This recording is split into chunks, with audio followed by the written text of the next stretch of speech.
Good morning, children. The yesterday, which was the video which was sent to you, we discussed about Neil Bohr's theory, how the orbits are present, the number of orbits which are there, then how the electrons are arranged in those orbits. These were our discussion topics in the previous video. Now today we are going to be advancing this discussion further. We are going to understand the two terms first of all. The one is mass number and another one is atomic number.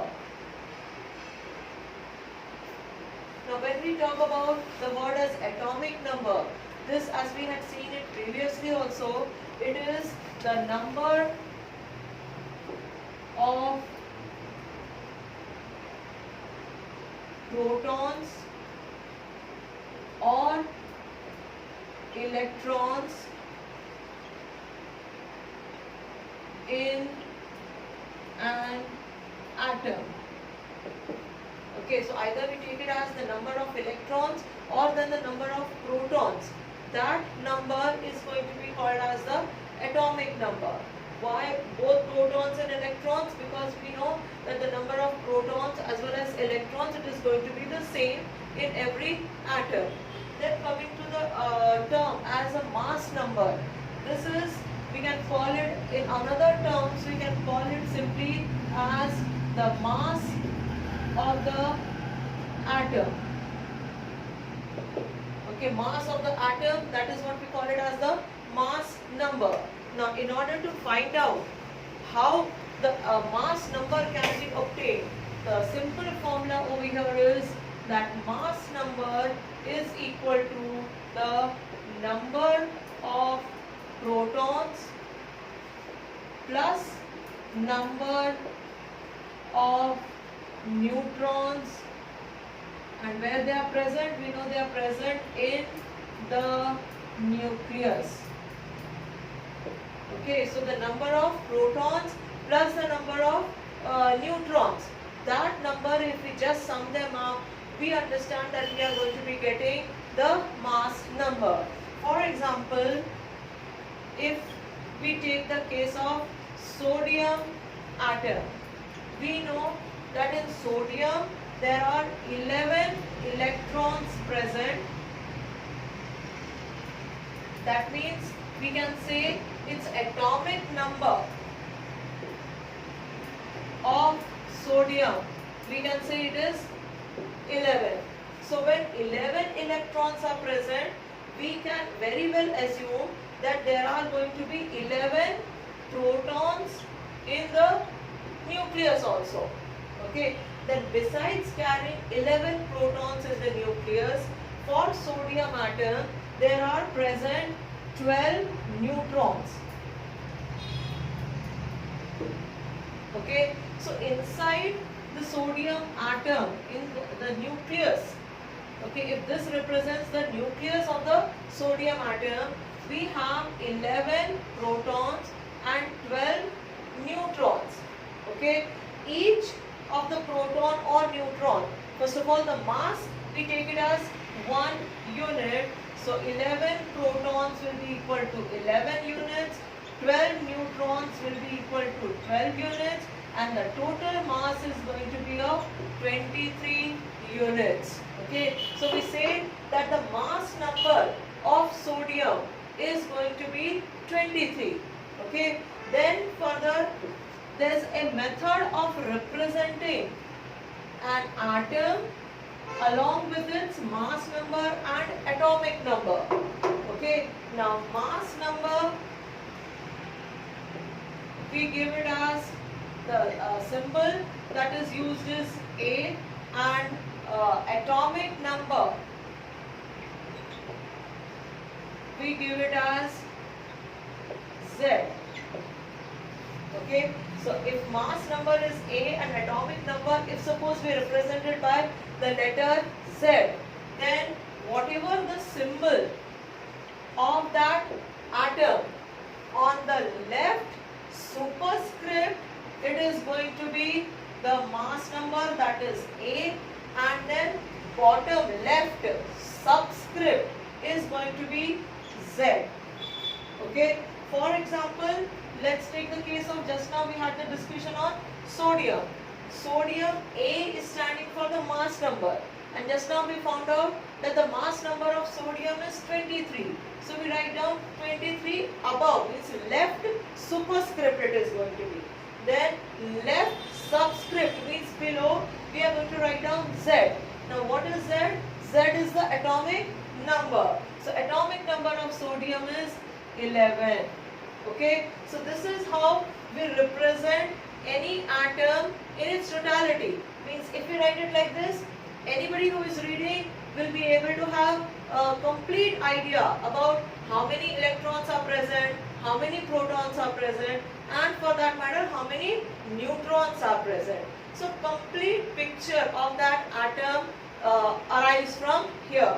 Same way, another example, if suppose I write now this U, it is the symbol, atomic symbol of uranium atom.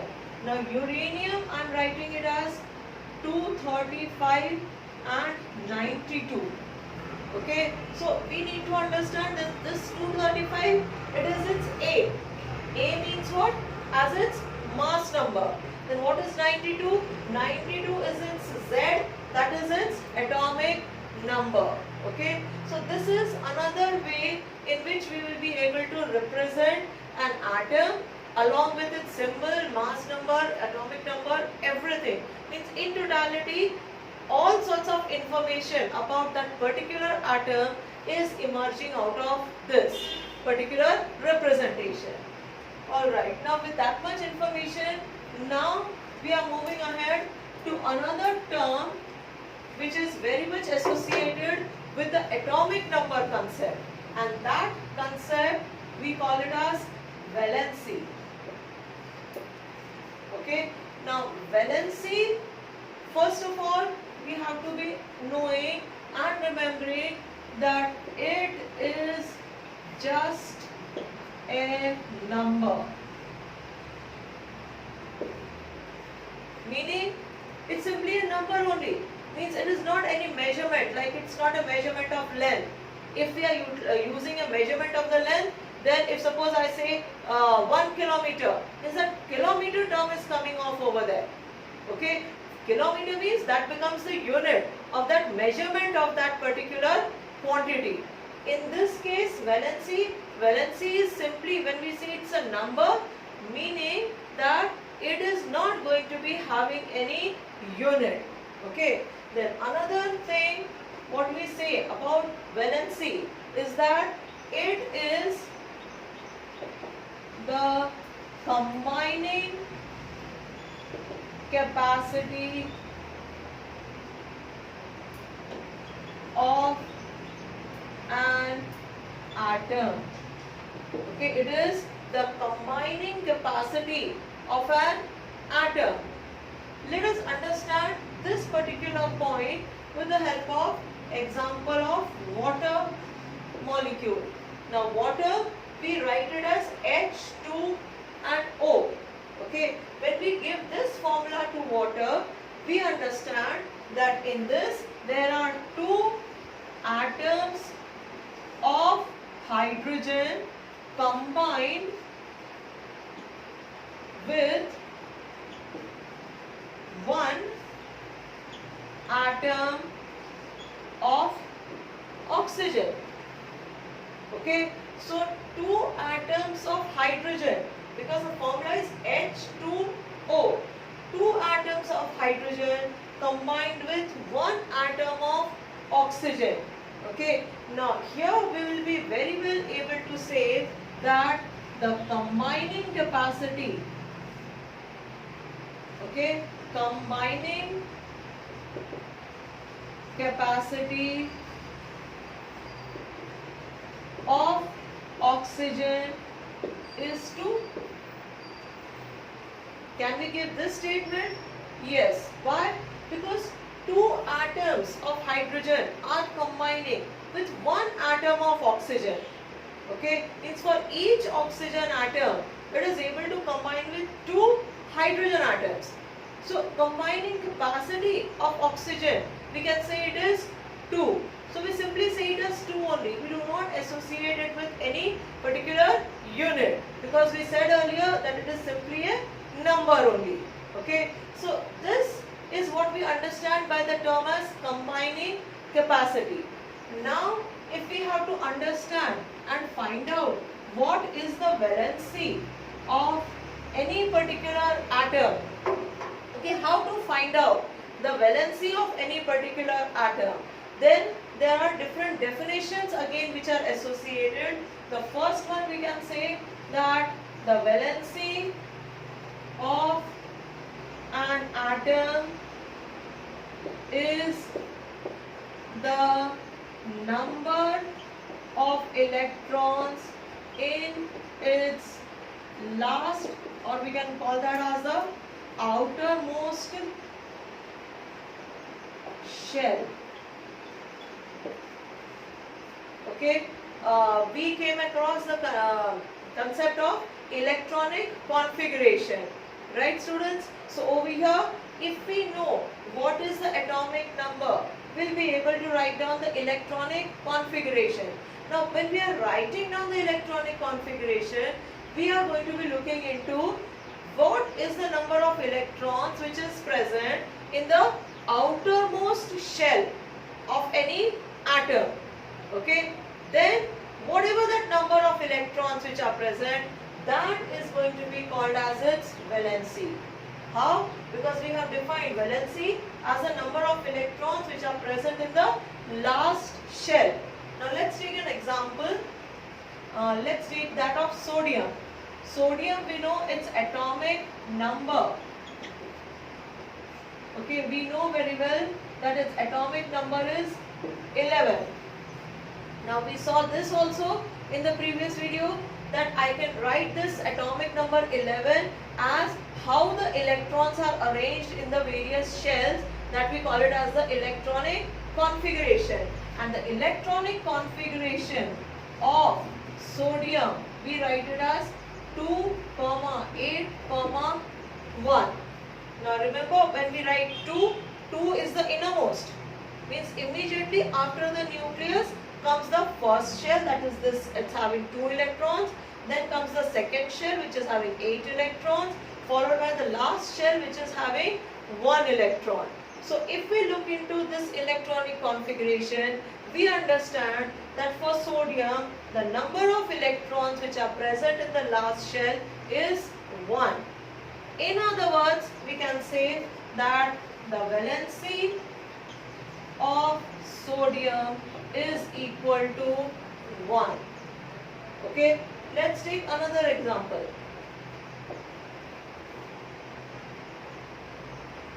We come across another atom like that of carbon, whose symbol is C.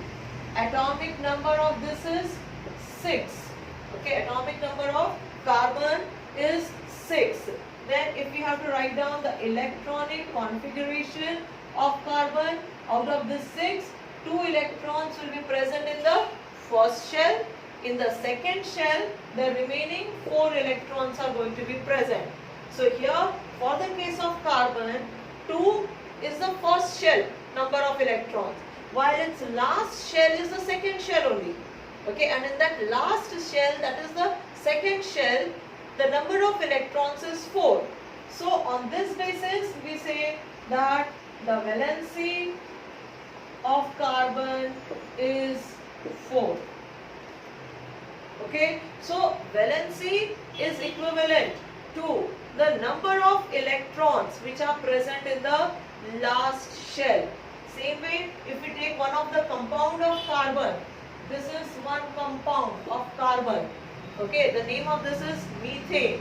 Now methane formula we give it as CH4, meaning that one carbon has combined with 4 hydrogen. Okay, one carbon combined with 4 hydrogen means the combining capacity of carbon is 4. So whatever is the combining capacity, that we call it as the valency. So valency of carbon, whether you take it in terms of combining capacity or whether you take it in terms of the number of electrons which are present in the outermost shell, that is going to be the same, that is as 4 electrons. Then let's come to another concept of valency. Now there are certain elements whose valency we will not be able to give it just in terms of the number of electrons which are present in the last shell. For example, if suppose we talk about oxygen, we know that the atomic number of oxygen, it is 8. Okay. Now electronic configuration of oxygen, as we have studied up till now, electronic configuration means we have to distribute the electrons in the various orbits. So over here, out of these 8 electrons, 2 are going to be coming for the first orbit, then the remaining 6, okay, remaining 6 out of this 8, they go into the second orbit, that is the last shell. Okay, so in the last shell, we are having 6 electrons. Now oxygen as an element, normally, very normally, in general, we say that the valency of oxygen is 2. Okay, like remember for the case of water, okay, we took this example of water, H2O, we said oxygen is combining with 2 hydrogens. So we said that the valency of oxygen is 2. But here, if we utilize that concept of the number of electrons which are present in the last shell, number of electrons which are present in the last shell is 6. The figure 2 is not coming anywhere. So then, how do we say, or what is the basis for us that we are saying that oxygen valency is 2? Okay, for that, another concept of valency was evolved, and according to that concept, valency of an atom is the number obtained when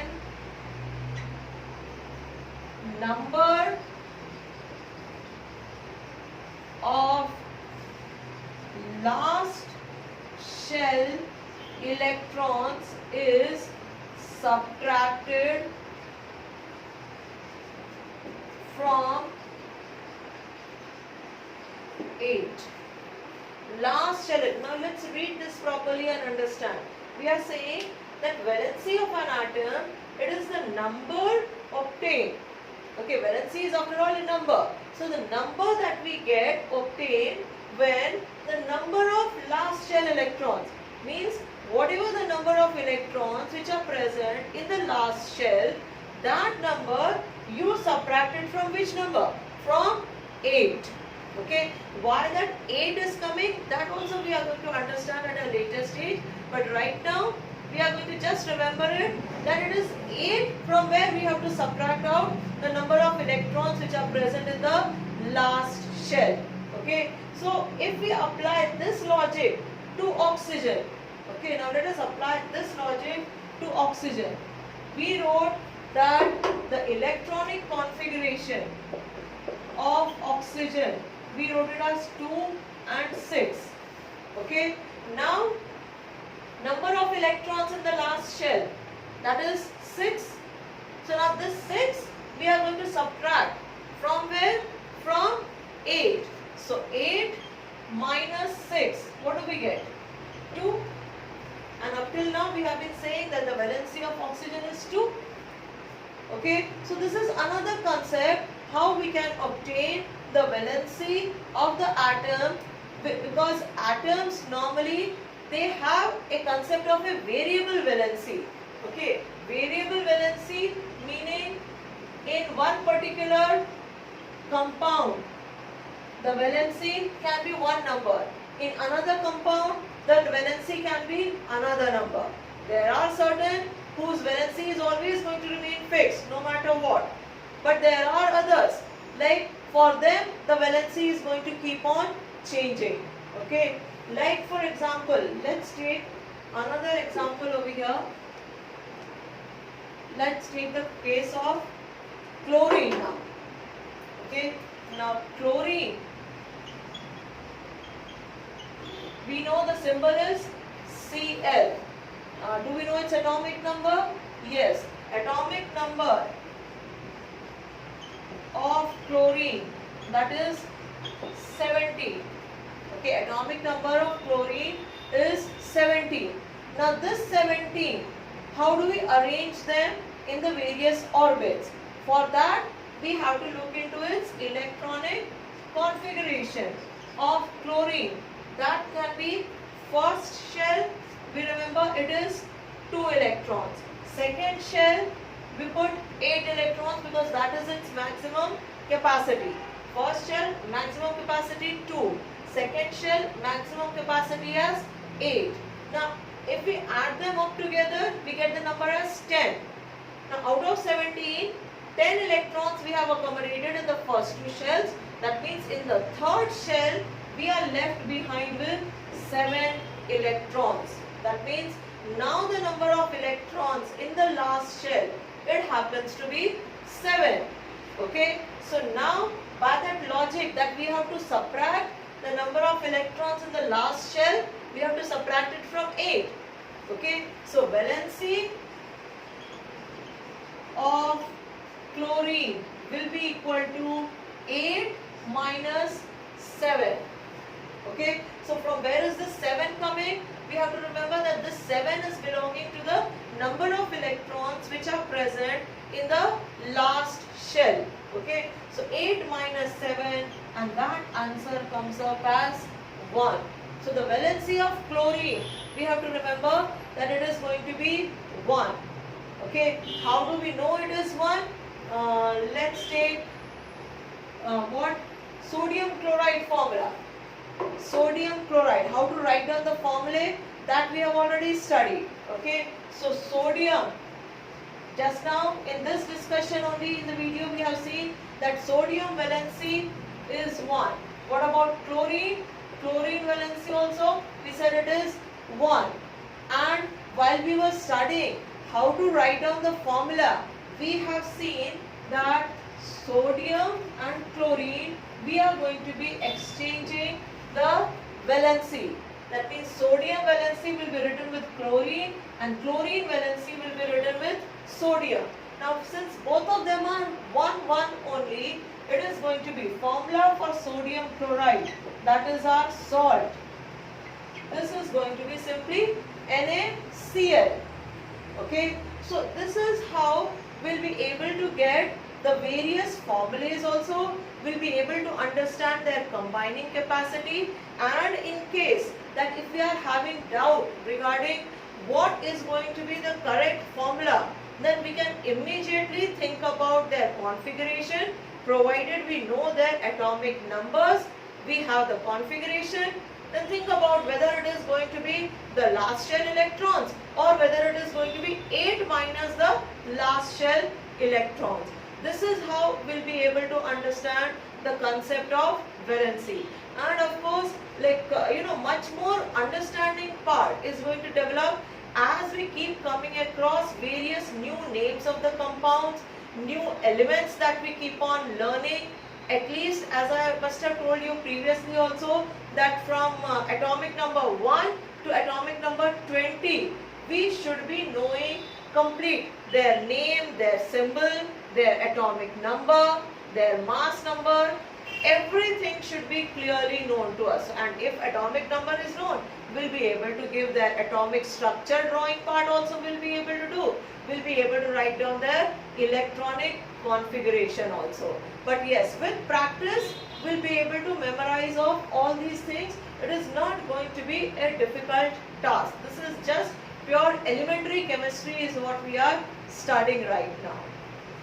Okay, now associated with this atomic number, mass number concept, we come across another concept which is seen very commonly in various elements.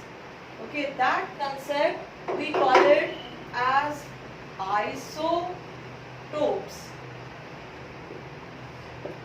Okay, isotopes. Of course, this name is coming from iso and topes. Iso means same and topes means the position. Okay, now isotopes, if we have to define this term, then we are going to give this definition as those elements with the same atomic number, but there is this big but present over here, but different mass number. Okay, the atomic number is the same atomic number. Is there are elements whose atomic number is the same, but they are having a different mass number. And by now I am expecting that the concept of atomic number and mass number is very clear in our understanding. Okay, like let's take the example of the various isotopes. This is how we define an isotope. Now let's look into the example of this. Let's take the simplest case of hydrogen. Hydrogen, we say its atomic number is 1 and its mass number is also 1. Why? Because when we look into its atomic structure, we find there is one proton over here and there is one electron outside. Hydrogen is the only atom where there is no neutron present. So here no neutron, just one proton. So its mass number is 1. One electron. So its atomic number is 1. But this is not the only form in which hydrogen exists. Hydrogen is having another form also. Okay, and that form we call it as deuterium. Okay, deuterium. We symbolize that as capital D. Okay, now this capital D, if I have to write it in this format, we give it as D1 and 2. What does that mean? That its atomic number is 1, but mass of that is 2. Okay, so here we are having this as another form of hydrogen. Same way, there is another form of hydrogen which we call it as tritium, which we symbolize it as capital T. And capital T in this format, it is going to be as 1 and 3, meaning its atomic number is 1, atomic mass is 3. So these are the 3 isotopes of hydrogen, okay, where mass number is different, atomic number is the same as 1, 1, 1. Okay, thank you children. We are going to stop at this stage. Further examples of the isotopes and whatever else is remaining in the chapter, that we are going to be looking into the next video. But for you, the homework for today, it is going to be, you are going to be searching for more examples of the isotopes only. Okay, further I'll also be giving you more examples in the next video. You are also going to give me some more examples. You just give me their mass number and their atomic number. That is what is going to be for you the assignment for today. Okay, thank you children. God bless you all.